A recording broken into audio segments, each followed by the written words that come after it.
ഫസ്റ്റിന്റെ ഒരു ക്വസ്റ്റ്യൻ നമുക്ക് സെറ്റ് ആക്കിയാലോ? നോക്കിക്കോളൂ. What are the different methods of collecting primary data? Right advantages of any 2 methods എന്നാണ് പറഞ്ഞിരിക്കുന്നത്. പ്രൈമറി ഡേറ്റ കളക്ട് ചെയ്യാൻ നമുക്ക് 3 മെത്തേഡ്സ് ആണുള്ളത്. ഫസ്റ്റ് വൺ ആണ് എന്തെന്ന് പറയുന്നത്?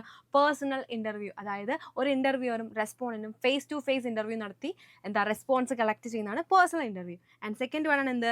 Mailing questionnaire. മെയിൽ അയച്ചു കൊടുക്കും, അതിൽ നിന്ന് റെസ്പോൺസ് കളക്ട് ചെയ്യുന്നു. ആൻഡ് തേർഡ് വൺ ആണ് എന്ത്?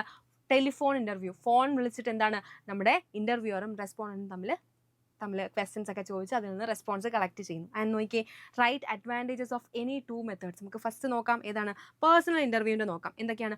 All type of questions can be asked. എല്ലാ തരത്തിലുള്ള ക്വസ്റ്റ്യൻസ് നമുക്ക് അവിടെ ചോദിക്കാൻ സാധിക്കും. ആൻഡ് എന്താണ്?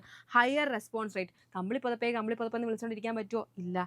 ആൻഡ് എന്താണ്? Clarification of ambiguous question can be possible. Ambiguous എന്ന് വെച്ചാൽ ഡിഫിക്കൽട്ട് ക്വസ്റ്റ്യൻസ് എന്നാണ്. അതായത് നമുക്കൊന്നും കാര്യം മനസ്സിലായില്ലെങ്കിൽ നമുക്ക് ചോദിച്ചത് മനസ്സിലാക്കാൻ സാധിക്കും. ഓക്കെ, അങ്ങനെയെങ്കിൽ ഒന്നെങ്കിൽ നിങ്ങൾ മെയിലിംഗ് ക്വസ്റ്റ്യനെയർ അല്ലെങ്കിൽ ടെലിഫോൺ ഇന്റർവ്യൂവിൻ്റെ 2 മെറിറ്റ്സ് നിങ്ങൾ താഴത്തെ കമന്റ് ബോക്സിൽ കമന്റ് ചെയ്യുക.